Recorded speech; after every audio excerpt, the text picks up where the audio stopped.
বাংলাদেশ আওয়ামী লীগকে ঘিরে বিভ্রান্তিটাই সবচেয়ে বেশি আলোচিত।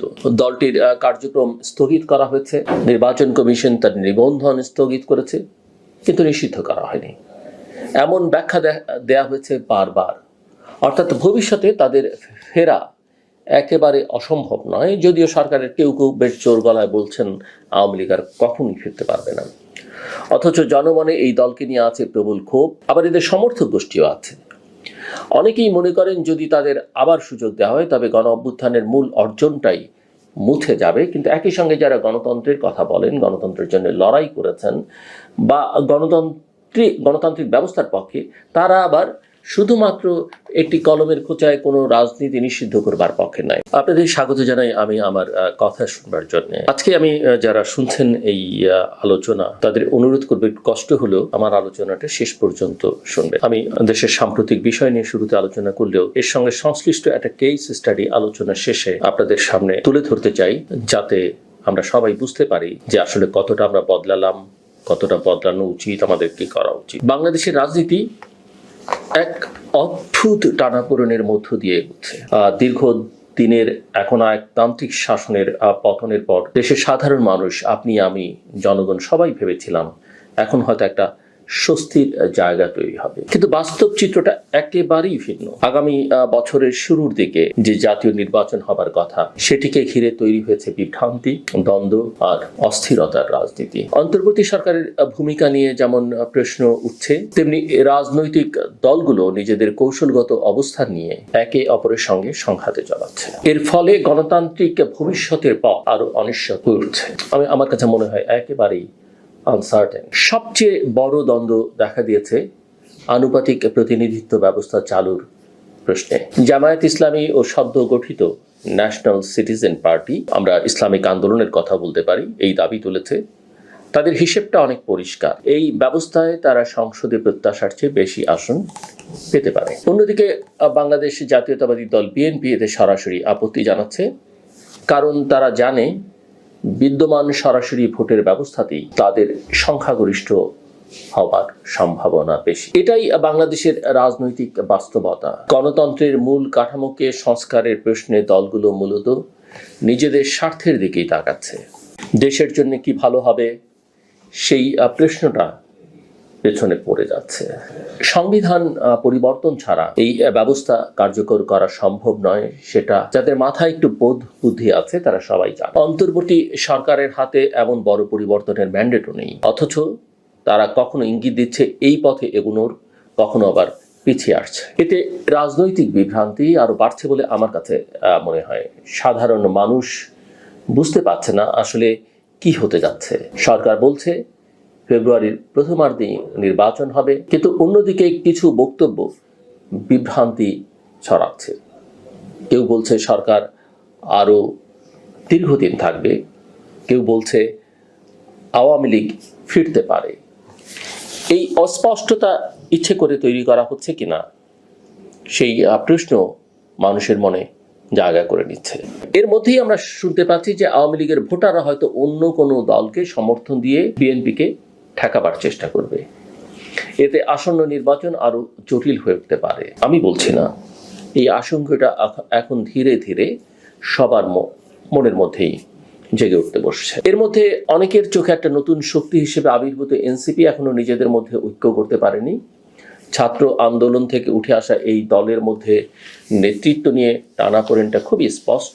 আরেকদিকে বিএনপির মধ্যেও দ্বন্দ্ব বাড়ছে। পুরনো প্রজন্ম ও নতুন প্রজন্মের মধ্যে ব্যবধান স্পষ্ট হচ্ছে। দলের ভারপ্রাপ্ত চেয়ারম্যান তারেক রহমানের অবস্থান, নেতৃত্ব, এর প্রতি অনেকের আস্থা থাকলেও তিনি কেন দেশে আসছেন না, তার নির্দেশাবলী কেন সর্বমহলে বাস্তবায়িত হচ্ছে না, সেগুলো নিয়ে কিন্তু নানা রকমের প্রশ্ন উঠছে। ফলে বিরোধী শিবিরের একটা ঐক্যবদ্ধ ফ্রন্ট গড়ে ওঠা এখনো অনিশ্চিত। রাজনীতির এই দ্বন্দ্ব ও বিভ্রান্তির পাশাপাশি দেশের ভেতরে আইন শৃঙ্খলার অবনতি আরো ভয়াবহ আকার ধারণ করছে। বিশেষ করে পার্বত্য চট্টগ্রামে সাম্প্রতিক সহিংসতা, ধর্ষণ ও অগ্নিসংযোগের ঘটনা জনমনে আতঙ্ক সৃষ্টি করেছে। বহু দশক ধরে অমীমাংসিত থেকে যাওয়া ভূমি সংক্রান্ত সমস্যা, মানবাধিকার লঙ্ঘন এবং পাহাড়িদের নিরাপত্তাহীনতা নতুন করে সামনে এসছে। এমন একটা অবস্থায় অন্তর্বর্তী সরকারের ভূমিকা আরো বেশি প্রশ্নবিদ্ধ হচ্ছে। তারা দুর্নীতির বিরুদ্ধে কঠোর বক্তব্য দিচ্ছে, কিন্তু জনগণ দেখছে বাস্তবে ঘুষ ও দালালি আগের চেয়ে আরও বেড়েছে।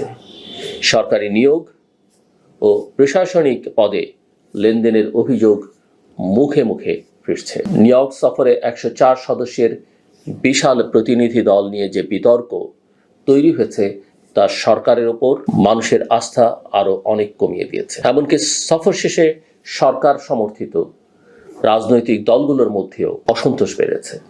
এই প্রেক্ষাপটে নির্বাচনের পরিবেশ তৈরি করাটাই সবচেয়ে বড় চ্যালেঞ্জ। মানুষ চায় দ্রুত নির্বাচন হোক, যাতে অন্তর্বর্তী সরকারের প্রতি অনিশ্চয়তা কাটে, কিন্তু সরকারের ভেতরকার বিভ্রান্তি, উপদেষ্টাদের অসংলগ্ন বক্তব্য এবং রাজনৈতিক দলগুলোর স্বার্থান্ধ অবস্থান নির্বাচনের পথে প্রতিবন্ধকতা তৈরি করছে। বাংলাদেশের গণতন্ত্র অনেক দিন ধরেই ভঙ্গুর, অথচ এখনই প্রয়োজন ছিল এক নতুন সূচনা। অন্তর্বর্তী সরকারের উচিত ছিল জনগণের আস্থা অর্জন করে একটি গ্রহণযোগ্য নির্বাচনের আয়োজন করা, কিন্তু তার পরিবর্তে তারা নানা বিতর্ক, ভ্রমণ, দুর্বল প্রশাসনিক সিদ্ধান্ত আর অস্পষ্ট বক্তব্যে আস্থা হারাচ্ছে। নির্বাচনের আগে পরিস্থিতি আরো অস্থির হয়ে উঠতে পারে।